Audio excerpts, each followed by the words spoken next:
Back on the Chamber Report, time now for member profiles, a chance for you to meet some of the almost 600 members of the Anoka Area Chamber of Commerce.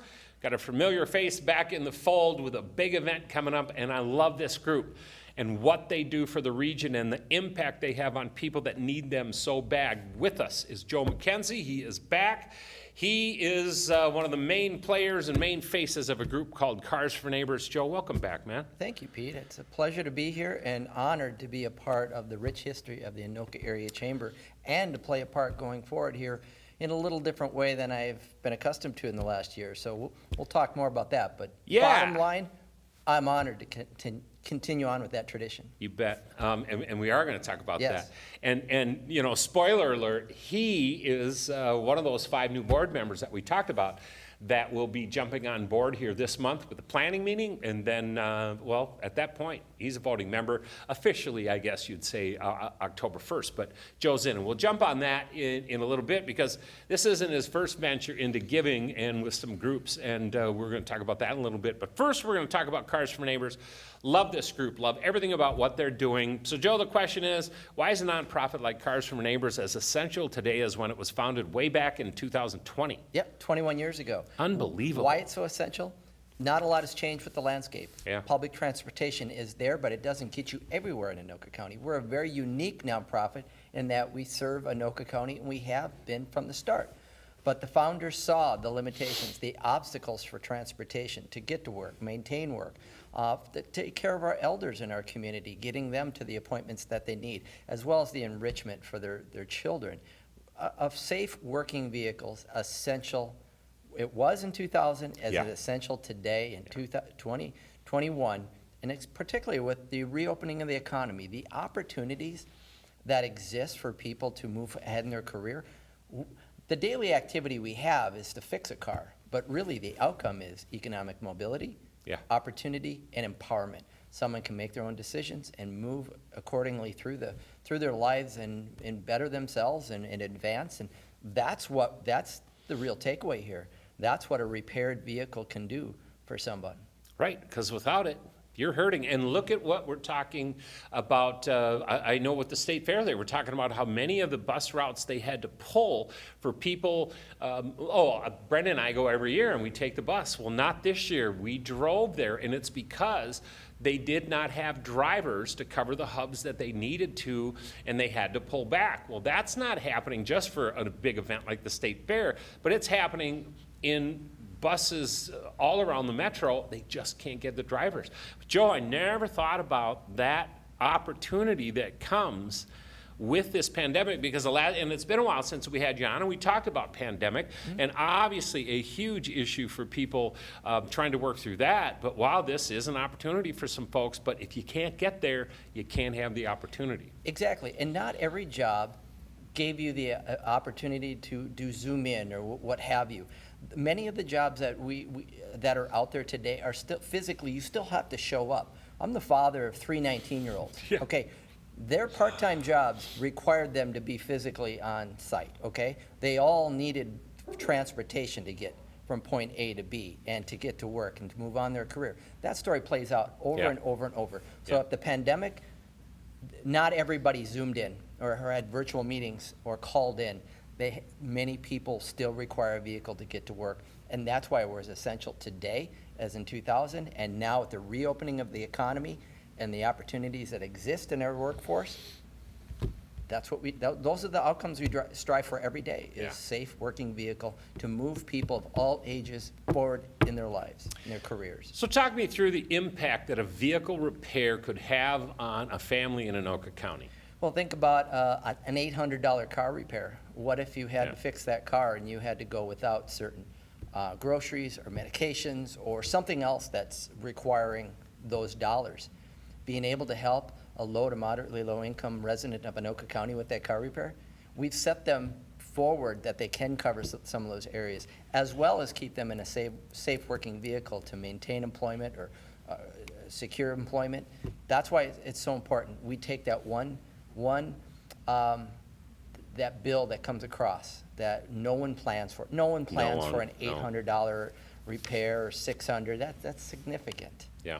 And that's since the founders in 2000 realized that, we continue with that same approach to repairs, that we might be able to set someone forward and take away one less bill or one less repair that they didn't plan on. You know, a lot of times you hear about, oh, I won the lottery, it was life-changing, and I'm sure for those people it was. You talk about somebody who has a major need that maybe you and I can just go, you know what, the 800 hit is not fun, but we've got it. We've got it covered. But imagine if you didn't, and if everything hinged on that. Your job, your ability to make income, all of it hinged on that. In a lot of cases, Cars for Neighbors is supplying life-changing situations, because if Cars for Neighbors isn't there and that repair doesn't happen, then the potential is there for life-changing things to happen. And I'm not talking a lottery winning, happy, happy, joy stuff here. I'm talking about going the other way. Now they don't have a job, now they don't have income, now they can't pay rent, you've got kids and food, and what happens, and where does this go? I mean, think about that. Think about that for a minute. You know what, I'm sure you and I, look, we got it, you throw it on the card, and eventually you'll pay it off. Oh man, in some cases here it's tough. And Joe, I want, you know, maybe somebody's going, okay, Cars for Neighbors, tell them exactly what Cars for Neighbors does. It's like we discussed, that it's that we work with them to identify the safety issues when they bring it to us, so we put them back out on a safe road. We work closely with our garage to make sure that we address safety issues. We turn around fairly quick in the whole processing time, but we work with the Anoka area residents who have a vehicle and are legal, insured and so forth, and we can help them with the safety issues. Not the major things like transmissions or head gaskets or anything like that, but that repair, and specifically, Pete, a few months back, we had someone that was finishing their clinicals in the healthcare field, and they were going from Anoka County to Woodbury. Wow. And then their car went out. We were able to step in and fix that person's car, and they were able to finish their clinical. So you talk about transformational, or on the career side, that person is now certified to work in the healthcare field. It may not have happened if that person had to stop going. Yeah. Imagine going from Anoka to Woodbury for clinicals to make sure you get your credentials and so forth. I think that is a takeaway from, not just because it's the pandemic, it's someone in their career that we're able to step in, because we provide one of the most unique needs out there, and we do that for a lot of our nonprofit partners that we work with in the area as well. So how do they find you, people in need, or do you find people in need? How does that work? We have a number of referral partners, the nonprofit partners in Anoka County, the Stepping Stones, the Dwelling Place, Alexander House are examples of, we work closely with them to make sure we hit the needs. But also, we know that many of the people that are working on the front lines, the Anoka County Sheriff's Department knows who we are. At least they can refer someone in case they come across someone that's in need. Yeah. School districts, that's a perfect example of people working on the front lines that know of us, that can refer us. And that's been my job the last 19 months, is to make sure that mission growth happens. But I approached it from, let's get that information and that comfortableness to refer someone to us. And that has been to engage with the frontline workers in and around our county. Yeah. And it's working. That's huge. It's working.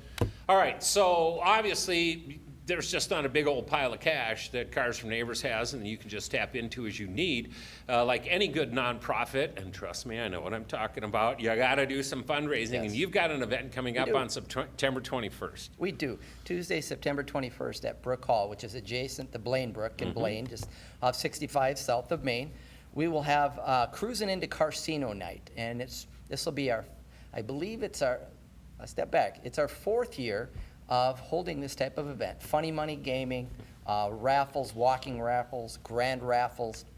It's a great community event that people, it's very informal. People can catch up with each other and just share stories of how Cars for Neighbors, and we know that Free to Be was the original name of our organization. Many people from Free to Be come back, share stories, because you know what? Because of this event, we're going to be well past the 4,000 people that we've served in the last 21 years. These are the types of events that are transformative and a multiplier effect to help that next generation, or the people that need it the most. These types of events, and tickets are on sale now at carsforneighbors.org. It's very informal. I've been told that I've got about 4 minutes to talk at the program, so I can assure you I wouldn't take you away from the fun and so forth. And but yeah, it's a fun night, and Anoka County rallies around each other. I've worked in many areas of the Twin Cities, Pete, and the fact of the matter is Anoka County rallies around each other, and that's what I've experienced here. That's the energy that's in the room in regards to cruising into Carcino night. Yeah, there's no question about that. I've seen it so many times over and over, not just from a Chamber of Commerce standpoint, but just in so many events. And hey, we need to rally, and they need your help. If you want to just give them some money, guess what? Joe will take it. If you want to donate something, Joe will take it. Sponsorships are available. Attendance is available. Show up and make a difference. Brendan and I donated a piece to the event. We always try to give where we can, and especially to causes that we believe in. I don't know if you've been picking this vibe up, but I believe in Cars for Neighbors. It's just everything about it's right. So if it's right and you can, do it. Just do it. Give them something. Show up, donate, sponsor, do something. You know, it is life-changing. And I know the first time I said it, you were like, oh, man, don't be so dramatic. But think about it. Just think about what I said about the life-changing scenario that could happen here. And you know what? If you've got it to give, great. If you don't, I get it. It's okay. But if you can, do something. So again, September 21st, carsforneighbors.org. And Joe and the crew will be greatly appreciative. And you will be helping your neighbors.